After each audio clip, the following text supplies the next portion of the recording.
New York City, a place where ambition rises with every tower, and history whispers between the streets. But beneath the skyline we know today lies the memory of giants' architectural marvels so grand, so extraordinary, that their disappearance still echoes through time. These weren't merely buildings, they were symbols of power, culture, and dreams. Yet many of them vanished in the name of progress. Today, we uncover the untold stories of New York's lost icons, structures that shaped the city's identity only to be erased from its landscape.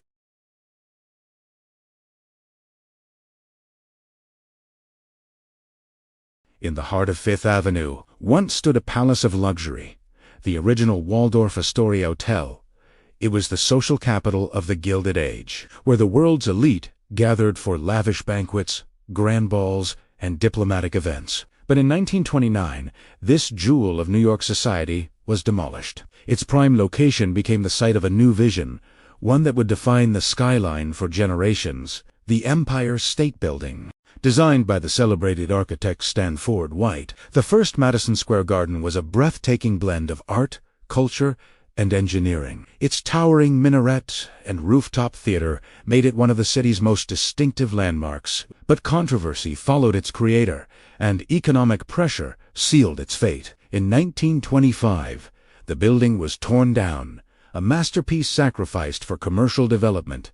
Known simply as the Old Met, this opera house was revered for its unmatched acoustics and elegant design. For nearly a century, it served as America's cultural heartbeat, but modernization demanded new facilities. In 1967, the Old Met was demolished, replaced by Lincoln Center's modern complex, a decision still mourned by historians and music lovers alike.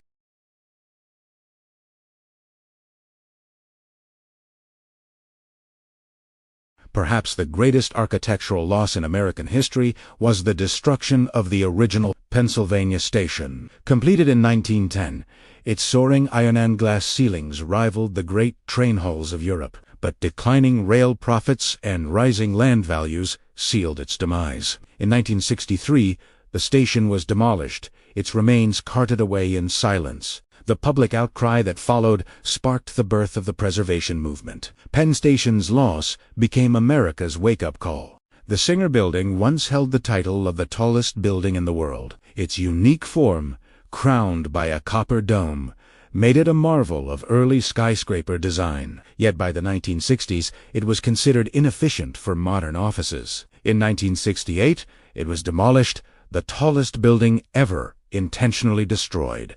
A blend of Gothic and Second Empire styles, the City Hall Post Office was one of the most debated buildings in New York. Some admired its ornate beauty. Others saw it as a dark, bulky intrusion on the cityscape. After decades of criticism, it was demolished in 1939. In its place, City Hall Park was restored, a victory for open urban space, but a loss of architectural complexity.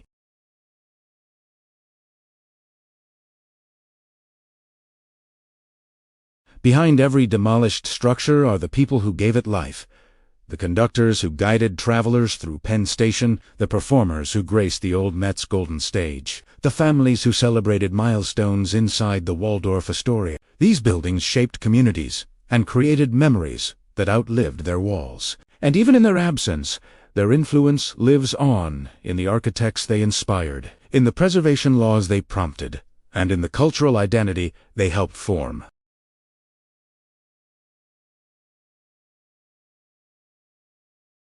The destruction of so many architectural treasures forced New York to reconsider the cost of progress. Their loss helped fuel the creation of the Landmarks Preservation Commission, a turning point in protecting historic architecture. Because of this movement, Grand Central Terminal, Soho's cast-iron buildings, and countless historic streets survived when demolition seemed unavoidable. But the battle is far from over. Even today, historic buildings face pressure from development, aging infrastructure, and economic demands. These vanished landmarks remind us that a city is more than steel and stone. It is memory. It is identity. It is the story of the people who lived, dreamed, and built within it. So, as you walk through your own city, look a little closer. Behind every facade lies a story, and some of the greatest stories are the ones we can no longer see. If you enjoyed this journey through New York's forgotten marvels, consider subscribing for more history, architecture, and untold stories from around the world.